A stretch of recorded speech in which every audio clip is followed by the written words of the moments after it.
So Letitia James just got indicted. We're gonna go over Nate the lawyer. Y'all know how we do. Always pushing health, wealth, and a better understanding of self. Nate the lawyer, you're gonna go over the case on what they got. I don't want to say what she did or what she didn't do, but we know that both sides is weaponizing the law. They weaponizing being able to indict people. Okay, on both sides. Okay, it's gangland, is war going on right now.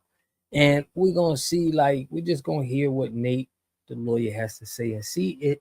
Does this have any merit, or is it just, because Letitia James stuck on Trump? Let's see if they got something that's gonna stick on her. Letitia James on criminal charges after an investigation by the Department of Justice.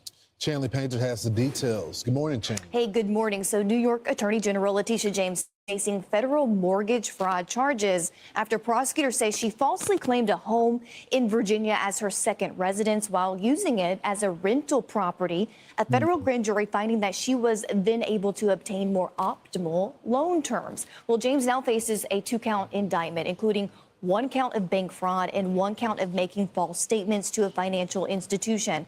Each count carries a potential sentence of up to 30 years in prison and up to $1 million in fine and forfeiture. This is nothing more than a continuation of the president's desperate weaponization of our justice system. These charges are baseless, and the president's own public statements make clear that his only goal is political retribution at any cost. I stand strongly behind my office's litigation against the Trump organization. First, let's start off with the indictment. We got 1 count of bank fraud in violation of 18 U.S.C. Section 1344, and count 2 are false statements to a financial institution in violation of 18 U.S.C. Section 1014. Now, in this document, the federal government is alleging that Letitia James committed a specific type of mortgage fraud, known as occupancy fraud. I wanted to do a video about occupancy fraud because it's the #1 fraud in the mortgage industry.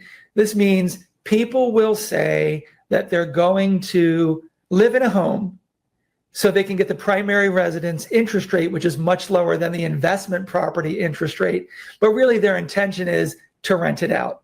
Also, on a primary residence, you can get that loan with a much smaller down payment, sometimes as little as 5% down, whereas on a rental property, you need 20% down or more. So people will, shocker, lie. And that's a fraud. And that's a big deal. This is what underwriting is for. Our underwriters, everybody's underwriters are looking for any kind of fraud. And it's enough that it's the #1 fraud in the industry, and it's enough that it's something that it's always looked for. Now, the government shows some exhibits to prove its case. First, this specific power of attorney signed on the 17th day of August 2023 by Letitia James. And to make sure this was Letitia James, this was notarized with 2 witnesses. Now, shockingly enough, those 2 witnesses actually worked in the Attorney General's office of the city of New York, which is unbelievable. And this document states, quote, "I hereby declare that I intend to occupy this property as my principal residence." What property are we talking about? We're talking about the purchase of the property known as 604 Sterling, Norfolk, Virginia, 23505. Then the government provides Exhibit B, which is the deed of trust. Now, when you look at page 6 of 11, it defines what occupancy means. So the deed of trust deals with occupancy.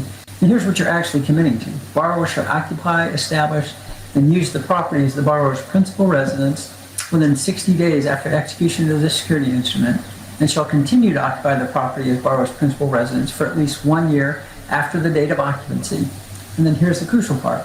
Unless lender otherwise agrees in writing, which consent shall not be unreasonably withheld, or unless extenuating circumstances exist which are beyond the borrower's control. Now, just to break this down, if you're going to live in the home, you're going to get favorable loan terms. If you're not going to live in the home or are going to use it as rental property, you're going to have to pay more money. So basically, the guy said that this happens all the time. It's when, you can probably but you're still breaking the law. It doesn't matter. So if you want to be somebody that's sending people to jail, doing this, you got to be making sure you on point. And it is funny looking at, that they're making it to where all the black people are getting indicted and stuff like that. And, it's normal because we see that in the streets.